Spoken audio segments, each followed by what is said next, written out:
Hey guys, welcome back to another episode of the Sab Social 912 podcast. I'm here with Emmy, who's the founder of Tribe and Temple, which is a brand that has originated in Savannah. Correct. So I know that you specialize in jewelry and like accessories, but there's a lot more to your vision and what you want to do with the brand. Yes. So maybe as like a warm up and to get our listeners more familiar with like your story and background, how did you start in Savannah, or like what brought you here? Well, I've actually been brought back twice. The first time I came to Savannah was because I joined the military. What? Yeah, I was in the Army. Yeah. You are like such a girl's girl. I cannot, like Cadet Kelly. Yes. Okay, all right. I was a total Cadet Kelly. Okay. I was always like pushing the boundaries of like what I could get away with. But, you know, that's a story for another day. So I was in the military. So I'm from California, never heard of Georgia. Well, heard of Georgia, didn't really know where it was on the map. And then, especially Savannah, no idea. But it was my first duty station. So I had no idea what I was getting into. And I felt very lucky when I did, arrive. And that's when I learned about the art school, which was SCAD. Yeah. So I had no idea SCAD existed until I ended up in Savannah through the military. So the first time I was here for the military and then left, went back to California, but I always had the thought of going to SCAD in the back of my head. So I decided to come back to Savannah for my master's degree. So that's when I went to SCAD and ended up back in Savannah for a second time.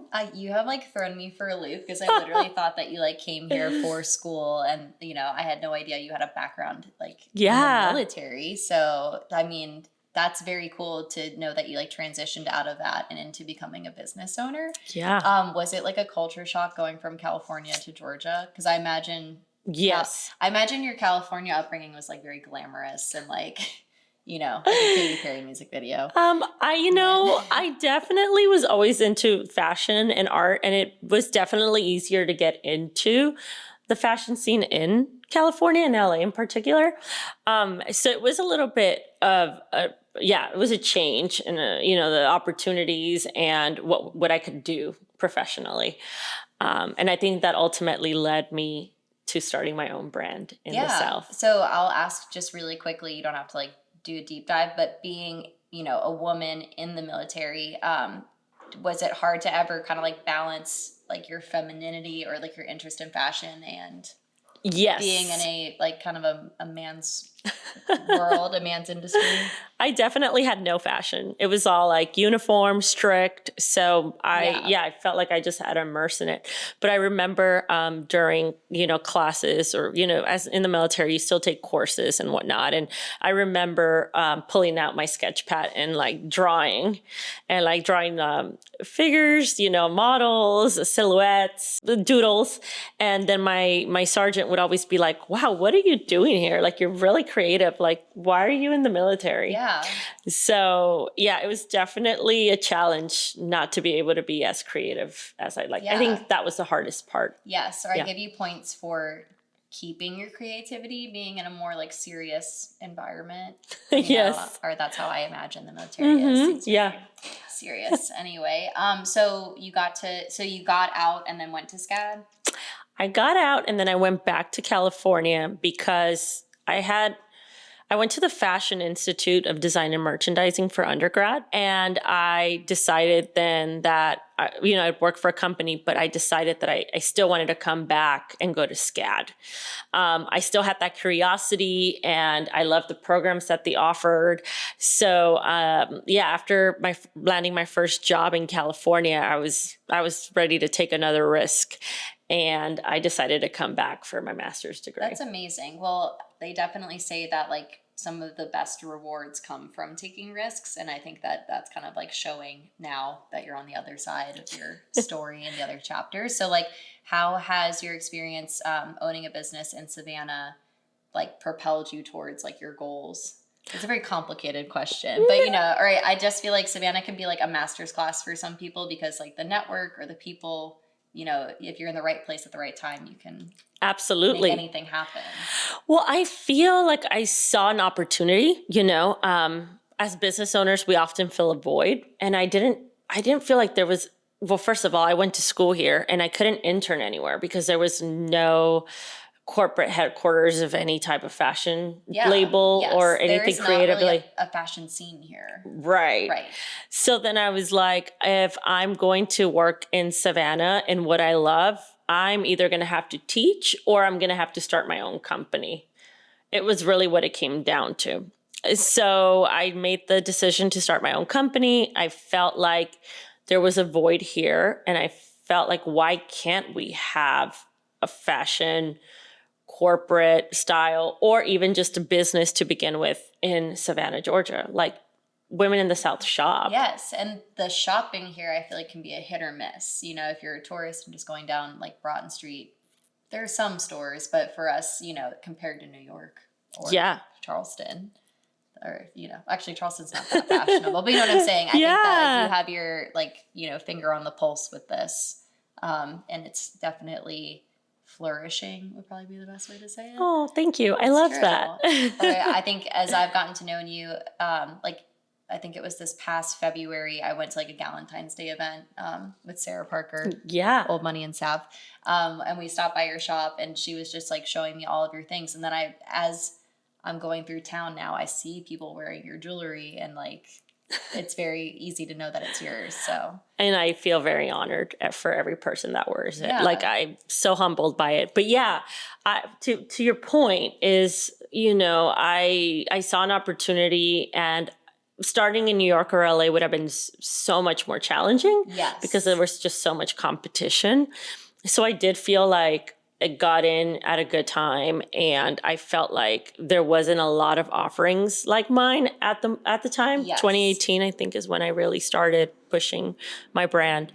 And yeah, so I felt like, okay, I think, you know, logistically and with opportunities, I think it was just going to be, actually, I found it to be easier to go that route here in Savannah. Yes. I think a lot of people who graduate from SCAD to feel this draw to like New York or LA, but really it's like an even harder hustle to start. Like, I think coming to Savannah, establishing your own business seems realistic, or, you know, it's an achievable goal. Yeah, absolutely. There's so much opportunity. I mean, the city is just growing.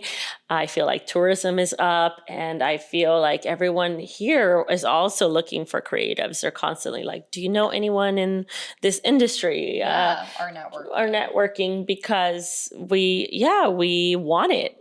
Savannah wants this. Yeah. So we should, you know, attempt to offer it. Yeah. And we also are lucky where we have a community that will show up for you. Like I said, ever since I met you, all of a sudden I'm like seeing everybody wearing like your earrings and necklaces and all that. So why don't we kind of wind this back into you kind of telling me about your brand? So I love the name Tribe and Temple, but like, what's the story behind that? Okay. I'm more than happy to share that with you. I didn't give you any prep questions, so really I'm just like throwing these at you. On the spot. So yeah, so what's the story behind like building out that name? Because also like it takes a lot of thought to find the right name that's going to work in Savannah, but also universally. I agree. It was tough. You know, it was really tough because for so long I was like, do I just use my name? But I knew that I wanted to have a brand that had like a ring to it, like using the words with the same letters. And I knew that I wanted to incorporate my culture into it because I thought that that would be really important, especially because I'm always influenced by my culture and by places I live and places I visit. And your family's from Mexico? We were drinking tequila one night and that fact slipped out. So, but what is the rest of your background? My mom is Mexican. My dad was Iranian. Okay. So Tribe and Temple is an homage to them. Literally, I was like, what does mom and dad, what does that symbolize for me? And Temple, you know, is a safe haven. And my father is Middle Eastern, and I always felt like he was the man of the house and he always provided. So I felt like Temple was home. Mm-hmm. And then Tribe, my mom has always been really close with her really large family. Yes. And we've always had large family gatherings, and being connected with our family has always been really important to her. So I felt like those were the words to describe mom and dad without actually calling it No, mom and dad. that's so sweet. Yes. Yeah, a nice homage to the family. So as you were building out your brand, I think like the name and the messaging behind it is fabulous. What was like your mission, or like did you have a vision to start, and how has that kind of grown?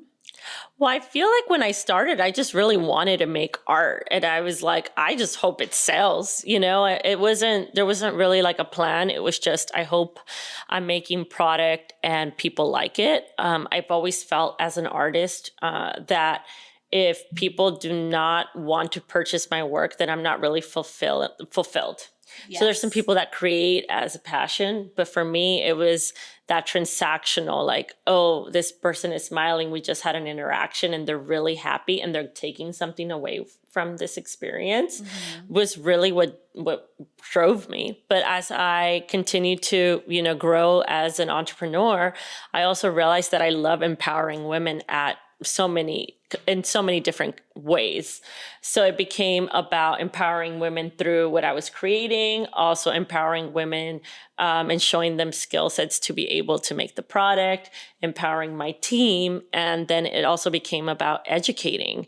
So, when eventually I would love to explore that avenue more. But for me, it's that connection of empowerment with women that really makes me feel excited and gives me a purpose. Well, I love your concept of empowerment, and I will say like the pieces that you guys have are like statement pieces, and I do feel like it kind of adds this like nice flair, or like your sardine earrings here, like they're just like a cute, fun statement that pops out that.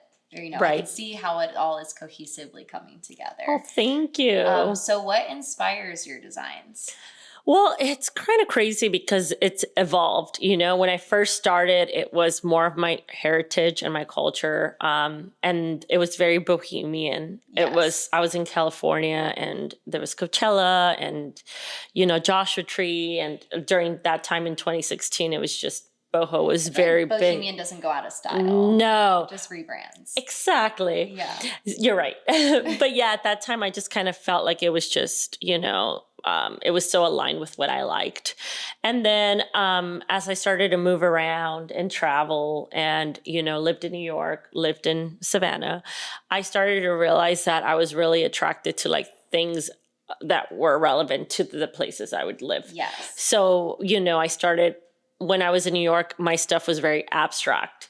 And then when I made my way down to Savannah, my stuff was very like coastal themed, color, shrimp earrings, Palm sardine trees and earrings. fish and like, all like the low country things. All the low country things that make people feel happy and make people feel joy. And also that women wear in their clothing, like for their wardrobe, most of the year here. It's always like, sunny. So people are wearing color and they're wearing print.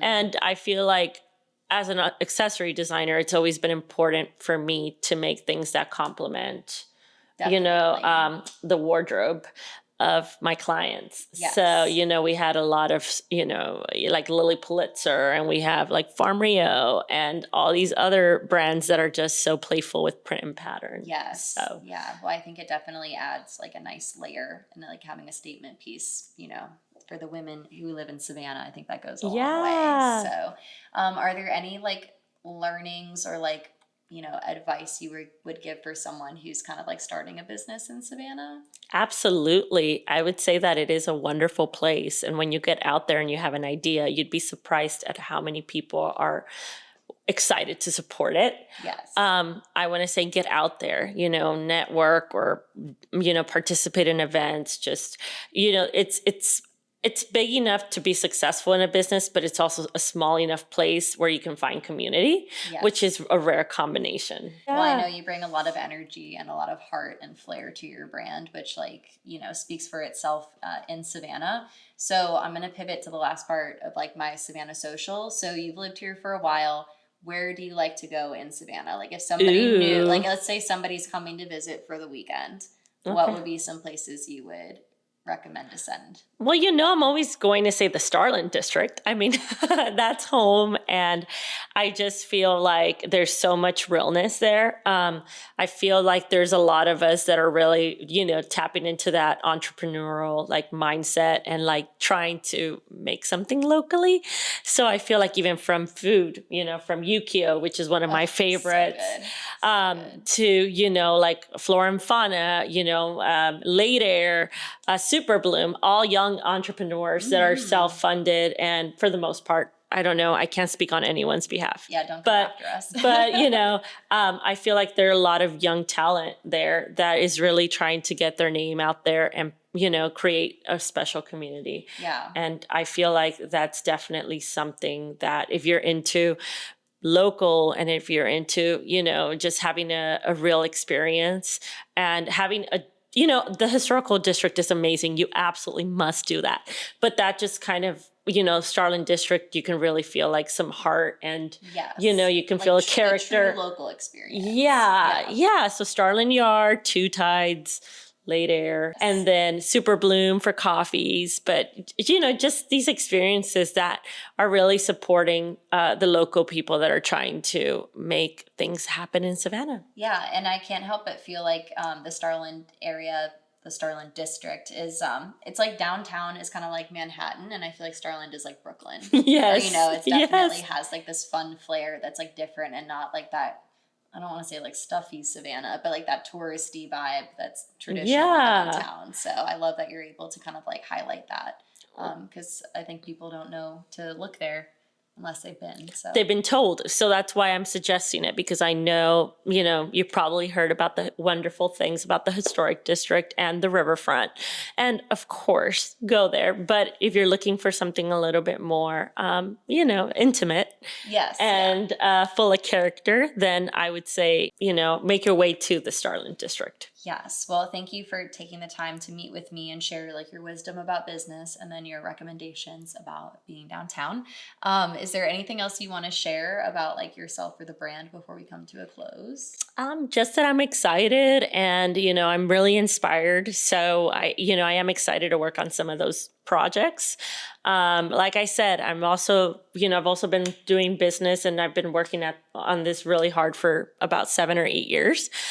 So not only, am I excited to expand my offerings, but I'm also excited to also just explore and like, limit that pressure I constantly put on myself so that new ideas can make their way forward. Gosh, the never-ending pressure of running your own business. Yeah, so I agree. And once again, I'm so grateful for you to come on and, speak with me a little bit on the show. But I really want to emphasize you bring such like a warmness and flair and like fun energy anywhere that we are. So thank you for I appreciate that. That means so much to me. Or I feel like that's something that really like stands out with like you as a person, but also like your work and the type of designs that you put out, they stand out amongst the rest. So anyway, thank you. We can't hug on the podcast, but we'll hug after.